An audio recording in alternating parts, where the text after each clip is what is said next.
There is a belief that poverty begins in the wallet. It is one of the most widely accepted ideas in the world. And yet, if history has revealed anything, it is that two people can stand before the same opportunity, breathe the same air, witness the same possibilities, and walk away with entirely different destinies. One accumulates wealth, the other accumulates excuses. One slowly expands their world, the other spends years explaining why expansion was impossible. The difference is rarely as visible as people imagine.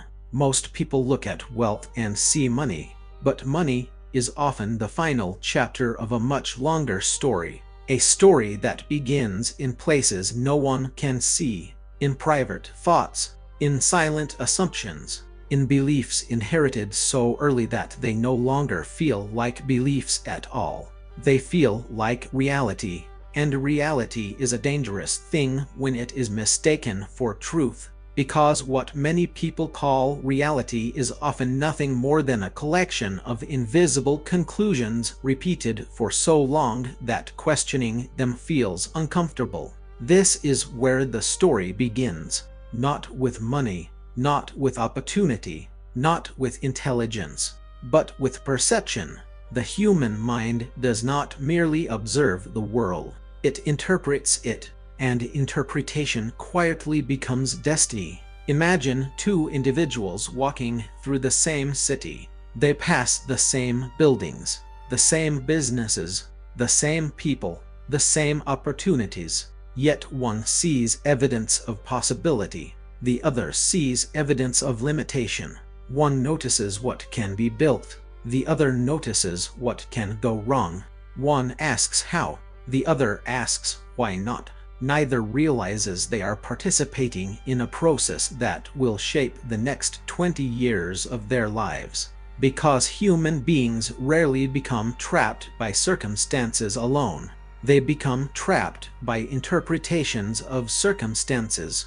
And interpretations have a strange habit of reproducing themselves. A person who believes wealth belongs to other people begins behaving differently long before they ever touch money. They avoid risk, avoid responsibility, avoid visibility, avoid opportunities that require uncertainty. The mind protects what it believes, even when the belief is destructive. Perhaps especially when it is destructive, because familiarity often feels safer than possibility. There is something unsettling about observing how many people spend their lives defending the very conditions they claim to hate. A man complains about his situation, yet rejects every opportunity that threatens his routine.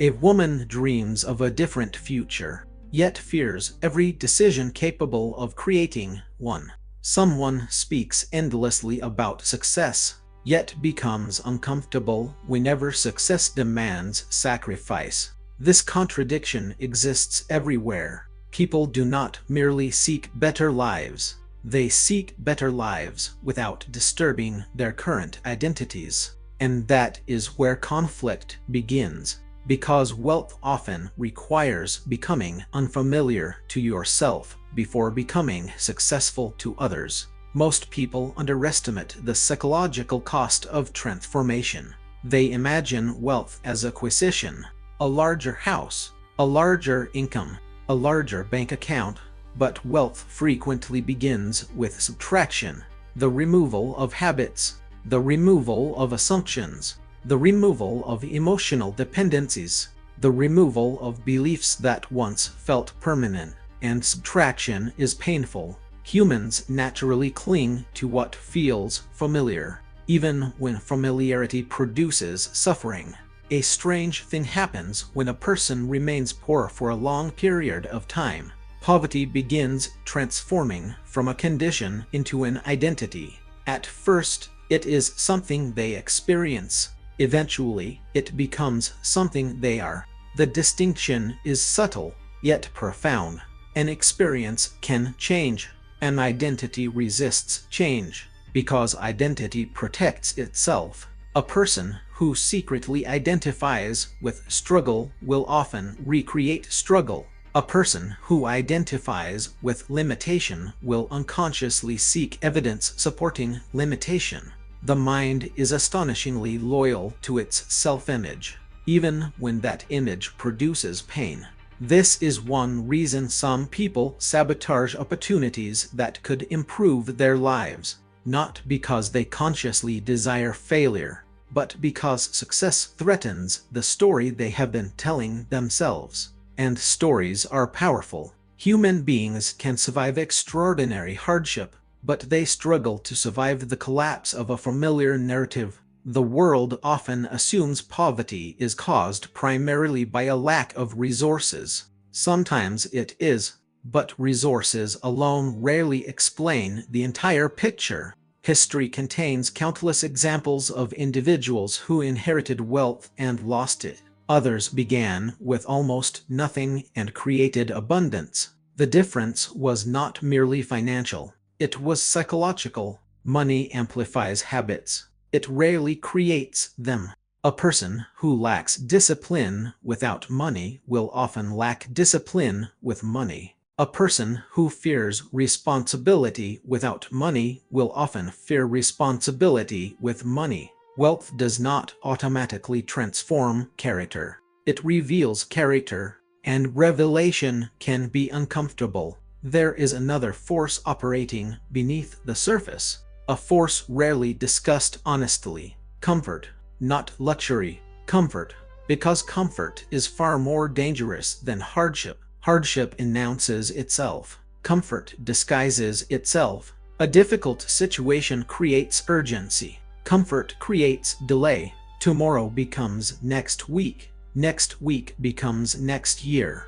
Years become decades. And one day a person discovers they have spent half a lifetime waiting for the perfect moment to begin.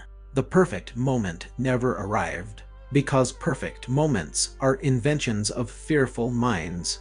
The desire for certainty quietly destroys more dreams than failure ever could. Failure hurts, certainty sedates, and sedation is often invisible. The most dangerous prison is the one that feels reasonable.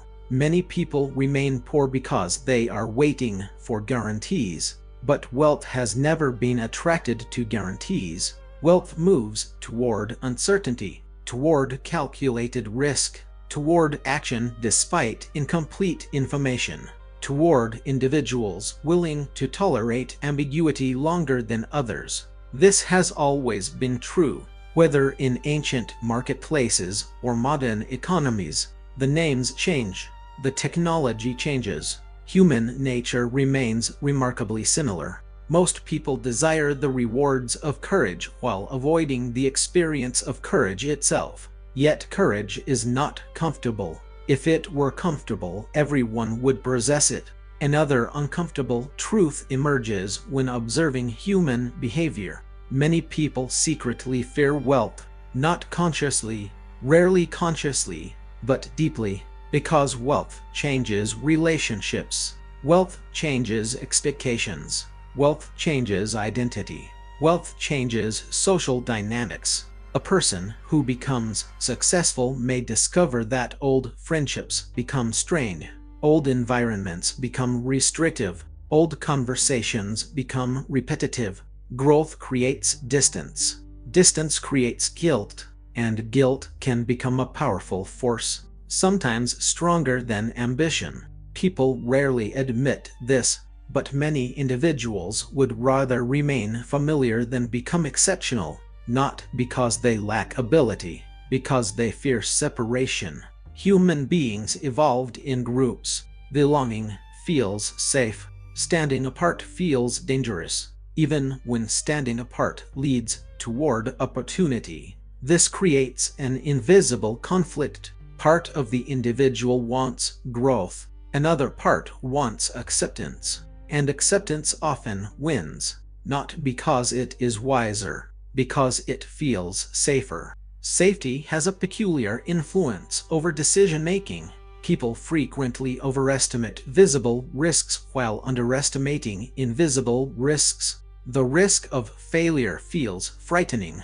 The risk of staying the same feels harmless. Yet one of these risks compounds. The other merely stings. A failed attempt can be recovered. 20 years of hesitation cannot.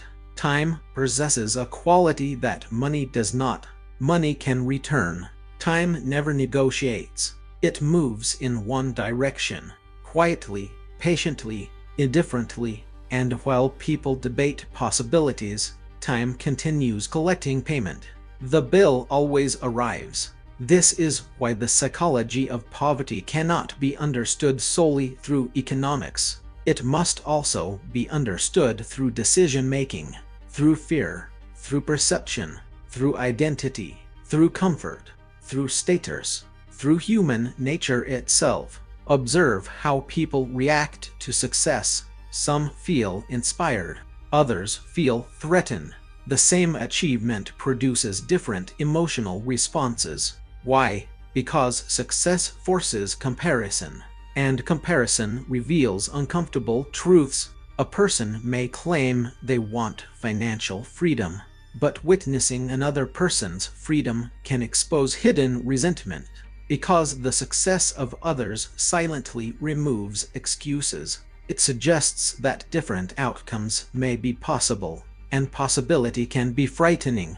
Possibility introduces responsibility. If change is possible, then inaction becomes harder to justify. Many individuals prefer explanations that preserve emotional comfort, not because they are dishonest, because they are human. The mind constantly seeks protection from discomfort. Sometimes that protection arrives in the form of rationalization.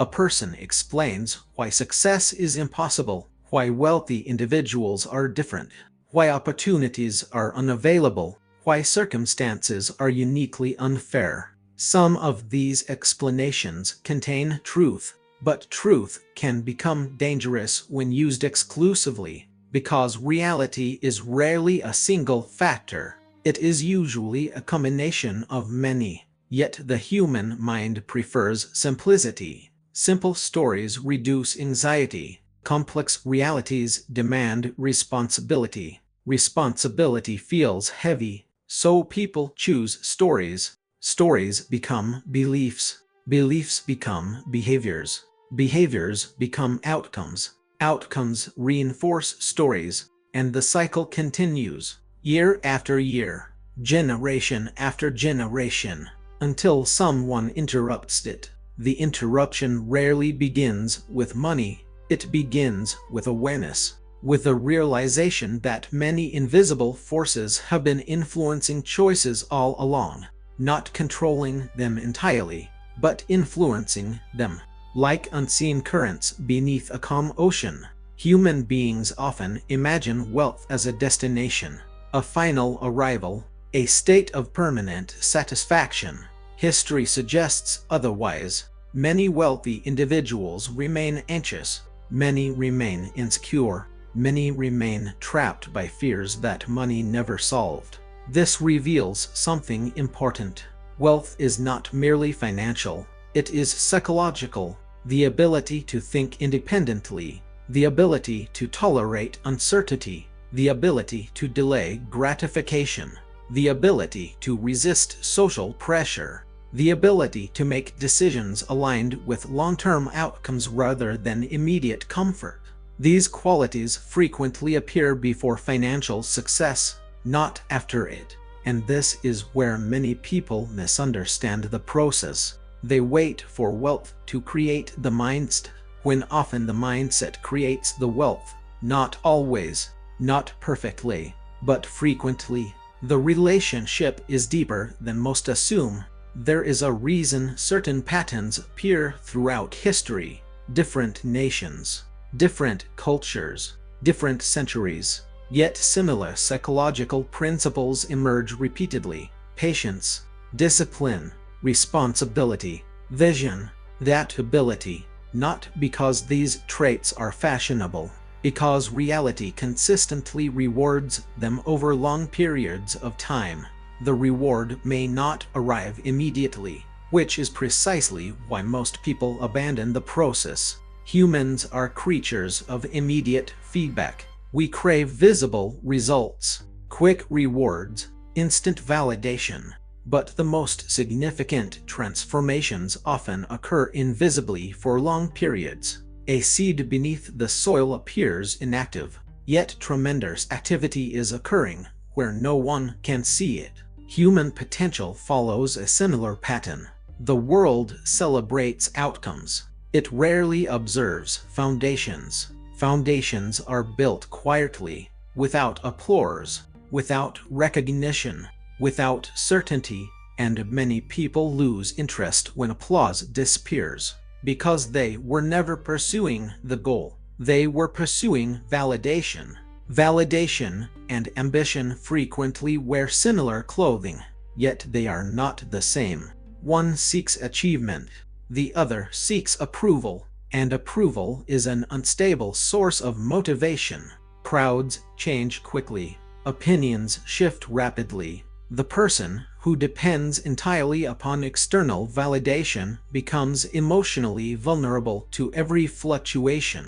This vulnerability influences decisions, and decisions shape outcomes. Eventually, the question becomes larger than wealth. It becomes a question of human nature itself. Why do some individuals repeatedly move toward growth while others repeatedly retreat toward familiarity? Why do some embrace uncertainty while others avoid it? Why do some view obstacles as temporary while others view them as permanent? The answers are rarely simple, but they often point toward invisible beliefs, invisible assumptions, invisible identities, the forces that operate beneath conscious awareness, the forces quietly directing behavior while pretending not to exist. Perhaps this is why poverty can persist even in the presence of opportunity. Because opportunity alone is never enough. A person must also perceive it,